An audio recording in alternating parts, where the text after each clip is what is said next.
ये bogus voting हुई है। 1 महीने पहले रण बहादुर सिंह नाम के व्यक्ति, उनका उपनाम रनई था, वो मृतक हो गए हैं, उनका वोट पड़ गया है। शिवनाथपुर में हमारे एक रिश्तेदार है राकेश प्रताप सिंह, वो गोंडा में टीचर हैं, वो कल ड्यूटी पे थे, उनका वोट पड़ गया है। इस तरीके से प्रशासन का नंगा नाच था, गालियों का दौर था। ये तो सरकार ने इनको आदेश नहीं दिया था कि गोली मार देना विपक्ष को, नहीं तो ये इनकी गोली मार देते लोगों को। तो लोगों की मंशा ये थी कि जातिवादी व्यवस्था से बाहर हट करके हम लोग जो है मतदान करें। अभी एक यहाँ सिधारी बाजार में जगराम यादव था, उसके यहाँ शादी थी, उसकी बहन को प्रेग्नेंट थी, लात से मार दिया और वो ब्लीडिंग हुई, जगदीशपुर में एडमिट था। ये ऐसा अत्याचार लोकतंत्र के लिए खतरे घंटी है। सरकार आती जाती रहती है, भविष्य में क्या होगा ये नॉर्मल और मध्यम वर्गीय हम जैसे लोगों के लिए बहुत बड़े खतरे घंटी है। ये लोकतंत्र के लिए अच्छा नहीं। बहुत ही कांटे की टक्कर है। कोई भी प्रत्याशी 2-4 हजार मतों से ही विजयी हो पाएगा। 1,50,000 की बात बहुत है। जनता अंधी हो गई थी और अंधा हो करके वोट डाल रही थी। अवधेश के जो रोला वाली नौटंकी थी, मुईद खान वहाँ क्या कहते हैं भदारसा और रायपट्टी में, वहाँ वो भी दलित लड़की थी, लेकिन उसके बलात्कारी मुस्लिम थे, इसलिए उन्होंने उस पर रोना नहीं आया। मिल्कीपुर उपचुनाव के लिए मतदान हो चुका है।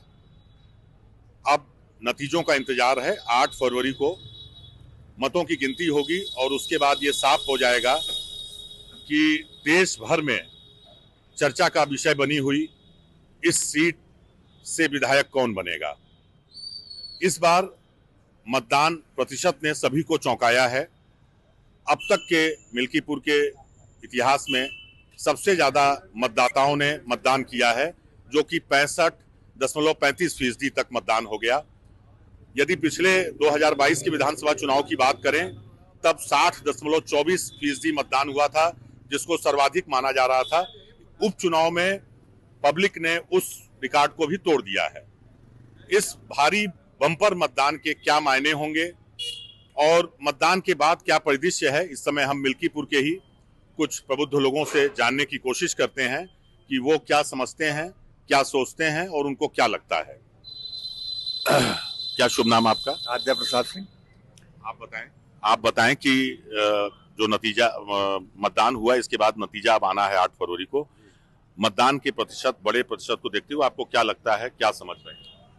मतदान प्रतिशत बढ़ने का मतलब है कि यदि जनता जागरूक होती है तो ये फेवर में जाएगा बीजेपी के, और यदि मतदान कम होता तो ये फिर पीडीए के पक्ष में जाता, क्योंकि यहाँ जातिवादी व्यवस्था जो है इससे भी परेशान हो गए। जो लोग बाहर गए यहाँ से दूसरे प्रांतों में, तो उनके सुनना पड़ा कहाँ से आ रहे हो भैया, अयोध्या से आ रहे हैं, तो आप लोगों ने तो हरा दिया। हम लोग गए थे हरिद्वार में, तो वहाँ भी ये सुनना पड़ा। तो लोगों की मंशा ये थी कि जातिवादी व्यवस्था से बाहर हट करके हम लोग जो है मतदान करें। क्योंकि ये प्रत्याशी जो है नया है, इसके बारे में तो कोई जानकारी है नहीं किसी को, अच्छाई बुराई के बारे में।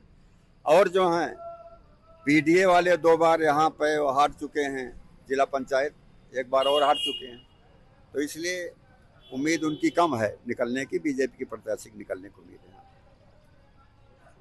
आप क्या समझते हैं? क्या शुभ नाम है आपका? चंद्रवली सिंह। हम मैनेजर हैं CBSE अकेडमी के और रामचरण स्मारक विद्यालय। आप बताएं।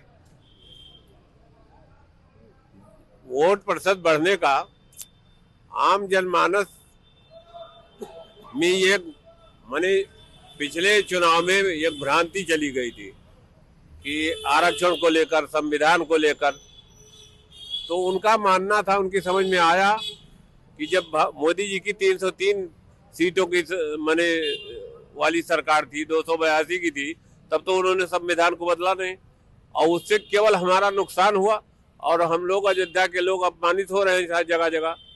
और जब ये नैरेटिव कायदे से फैलाया गया 2024 में, तो उसका लाभ उनको मिल गया। हम लोग थोड़ा इसको समझ नहीं पाए भाजपा वाले, इस नाते अब जनता समझ गई इनके झूठ को, इनके फरेब को, इनके अत्याचार को, इनके माने जो है झूठे वादों को। तो इस नाते जो है वो समझ गए और एकजुट होकर मतदान किया। इस नाते हमारा वो प्रतिशत बढ़ा और भाजपा अच्छे मतों से जीतेगी। आपका शुभ नाम? मुन्ना सिंह। क्या करते हैं? मैं बस वही किसानी करता हूँ भैया। आपको क्या लगता है, जो ये मतदान प्रतिशत काफी अंतर आया, काफी बढ़ा, तो क्या ये संदेश क्या दे रहा है, संकेत क्या दे रहा है? हमें लगता है कि काफ़ी जो है ये लोकसभा चुनाव में जो परिणाम गलत हो गया था, यहाँ के सांसद जी हार गए थे, तब से कुछ ऐसे तमाम वीडियो ऑडियो आए, उसकी वजह से जनता थोड़ा से मतलब यहाँ भगवान राम की तरफ से ज़्यादा झुक गई। मतलब आपके कहने का मतलब है कि अयोध्या फैजाबाद लोकसभा सीट की जो हार है उसका उसका उसका भी रिप्लाई यहाँ मिलेगा। उसका रिप्लाई हुआ और इसके बाद में मत प्रतिशत भी इसी वजह से बढ़ गया। और ये मत प्रतिशत बढ़ने का कारण एक आप जान लीजिए कि बदलाव बड़ा होने जा रहा है यहाँ, और हमें लगता है भारतीय जनता पार्टी के जो है कैंडिडेट काफी मतों से जीत जाएगी। आपका शुभ नाम? आनंद सिंह, शिक्षक है जी। आप बताएं क्या आप समझते हैं? ये बोगस वोटिंग हुई है। हमारे पिठला ग्राम पड़ता है नगर पंचायत में। अभी 1 महीने पहले रण बहादुर सिंह नाम के व्यक्ति, उनका उपनाम रनई था, वो मृतक हो गए हैं, उनका वोट पड़ गया है। शिवनाथपुर में हमारे एक रिश्तेदार है राकेश प्रताप सिंह, वो गोंडा में टीचर हैं, वो कल ड्यूटी पे थे, उनका वोट पड़ गया है। तो ये कैसे बताया जा सकता है? ये लोग नहीं, तो आपको लगता है जो मतदान प्रतिशत हुआ ये जिस तरीके से प्रशासन का नंगा नाच था, गालियों का दौर था, ये तो सरकार ने इनको आदेश नहीं दिया था कि गोली मार देना विपक्ष को, नहीं तो ये इनकी गोली मार देते लोगों को। माँ बहन की गाली देना और लोगों के घर पे अनावश्यक जाकर के। अभी एक यहाँ सिधारी बाजार में जगराम यादव था, उसके यहाँ शादी थी, उसकी बहन को प्रेग्नेंट थी, लात से मार दिया और वो ब्लीडिंग हुई, जगदीशपुर में एडमिट था।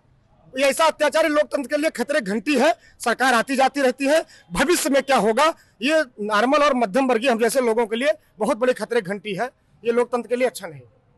आपका शुभ नाम? डॉक्टर रमेश प्रताप सिंह। चिकित्सक हैं आप? नहीं, मैं पेशे से प्रोफेसर हूँ नरेंद्र देव कृषि विश्वविद्यालय में। नरेंद्र देव कृषि विश्वविद्यालय। आप बताएं। मैं 1982 से यहाँ पे हूँ, मेरा 42 साल हो गया। इस तरह का उत्साह जनता में जो था मैंने कभी नहीं देखा था 42 सालों में। लोग शर्मिंदगी महसूस कर रहे थे। लोकसभा का चुनाव हरा करके लोग शर्मिंदगी महसूस कर रहे थे। यहाँ की जनता जो शर्मसार हुई है अयोध्या के। हम तो अयोध्या के वासी हैं नहीं, हम तो यहाँ नौकरी करने आए हैं, लेकिन हम लोगों को भी जब बाहर जाना पड़ा तो लोगों के मन में यही था कि आप वहाँ थे और अयोध्या वाले बड़ा गंदा काम किए, उन लोगों ने जो है लोकसभा की सीट हरा दी है। मैं यही कह रहा हूँ कि ये सीट जो है ज्यादा मतों से जीतेगी, अप्रत्याशित मतों से बीजेपी जीतेगी इस सीट को। कहने के लिए कुछ भी कहें, अगर कोई गलती होती है तो थोड़ी बहुत होती है, इस तरह से नहीं होता है। जनता अंधी हो गई थी और अंधा होकर के वोट डाल रही थी, इस तरह से। आपका शुभ नाम? लवलेश पांडे, पत्रकार हूँ। आप बताएं, एक पत्रकार के नजरिए से आप किस तरह से विश्लेषण करते हैं कि जो कल मतदान प्रतिशत बढ़ा और उत्साह दिखा वोटरों में, मिल्कीपुर उपचुनाव में अब क्या होने जा रहा है 8 तारीख को? 2022 के विधानसभा चुनाव में लगभग 60% मतदान मिल्कीपुर में हुआ था। उस समय अवधेश प्रसाद लगभग 13,000 कुछ मतों से विजयी हुए थे भारतीय जनता पार्टी के उम्मीदवार से।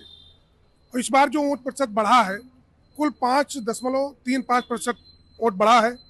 तो जिसमें मेरा जो खुद का मानना है, जो मैंने क्षेत्र में घूमकर देखा है, उसमें लगभग दलित बिरादरी का 2.25% वोट बढ़ा है। वो सीधे सीधे समाजवादी पार्टी में जाता हुआ दिखाई दिया था।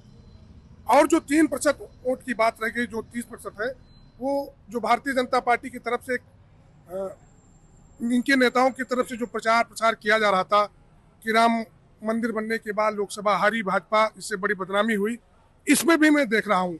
लेकिन सबसे बड़ी बात बीएसपी बहुजन समाज पार्टी का जो लगभग 15-16 हजार वोट मिल्कीपुर के 2022 के विधानसभा चुनाव में था, वो सीधे सीधे समाजवादी पार्टी के पक्ष में गया। इसलिए बहुत ही कांटे की टक्कर है। कोई भी प्रत्याशी 2-4 हजार मतों से ही विजयी हो पाएगा। 1,50,000 की बात बहुत दूर है। मतलब कुछ कहा नहीं जा सकता। आपका शुभ नाम? दुर्गा प्रसाद मिश्रा। क्या करते हैं? पेड़ पौधे धंधा करते हैं सामने। अच्छा, आप बताएं, आप यहीं के रहने वाले हैं। जो कल मतदान प्रतिशत बढ़ा, आपको क्या लग रहा है कि मिल्कीपुर में अब क्या होने जा रहा है? मिल्कीपुर में भाजपा 70 से 1 लाख वोटों जीतेगी। और अवधेश के जो रोना वाली नौटंकी थी, मुईद खान वहाँ क्या कहते हैं भदारसा और रायपट्टी में, वहाँ वो भी दलित लड़की थी, लेकिन उसके बलात्कारी मुस्लिम थे, इसलिए उन्होंने उस पर रोना नहीं आया।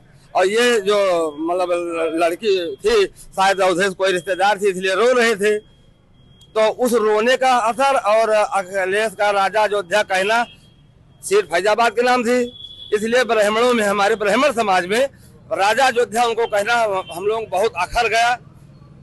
फिर भी पिछले चुनाव में मैं उनके साथ था अवधेश के, लेकिन मुझे बहुत ही नागवार गुजरा।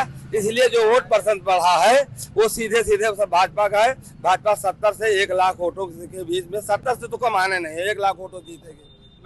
आपका शुभ नाम चाचा? शीतला वाजपेयी। क्या करते हैं आप? हम तो खेती वाला काम करते हैं। आप बताएं, आप क्या? असल में पार्लियामेंट के चुनाव में जो भूल हो गई थी, हम लोग पार्लियामेंट नहीं जीत पाए थे, उसकी एक ठेस थी और उसमें मतदान कम हुआ था। इसमें लोगों को ये लगा कि ये सीट हमको जीतना है। किसी के घर का एक भी आदमी बचा नहीं, सब वोट आके पोलिंग पर डाले। प्रतिशत बढ़ने का यही मतलब है। और पूरे प्रदेश के जितने नेता थे सब मिल्कीपुर में आ गए और सब लोगों के व्यक्तिगत संबंध भी थे। खब्बू तिवारी आकर के अलार्म बोल दिए यहाँ और लगातार 10-12 दिन यहीं इसी क्षेत्र में थे। उनका यहाँ से 2 पीढ़ी का रिश्ता है। सारे ब्राह्मणों को उन्होंने एकजुट कर दिया कि वोट एक भी छूटने न पाओ। प्रतिशत बढ़ने का यही कारण। आपका शुभ नाम? भगवती सिंह। क्या करते हैं आप? कृषि कार्य। आप बताएं, आप क्या महसूस कर रहे हैं? क्या आपको क्या लग रहा है? लोगों को समाजवादी पार्टी से नाराजगी थी, खासकर अवधेश प्रसाद जी से। इस नाते उन्होंने मतदान जो है भाजपा के पक्ष में किया। लोगों की नाराजगी का ये नतीजा रहा कि मतदान प्रतिशत बढ़ा। आपने देखा, हमने विभिन्न वर्ग के लोगों से बात की, उसमें प्रोफेसर भी थे, किसान भी थे, पत्रकार भी थे, व्यवसायी भी थे। ये सभी मिल्कीपुर के लोग थे जिन्होंने कल मतदान किया यहाँ पर उपचुनाव के लिए। सबके अलग अलग विचार आए कि मतदान प्रतिशत क्यों बढ़ा। अब आपको खुद अंदाजा लगाना है कि 8 तारीख को मिल्कीपुर उपचुनाव का क्या नतीजा होने जा रहा। अगर आप ये वीडियो YouTube पर देख रहे हैं तो हमारे चैनल को सब्सक्राइब करें और बेल आइकन को दबाना ना भूलें। अगर आप Facebook पर ये वीडियो देख रहे हैं तो हमारे पेज को लाइक करें।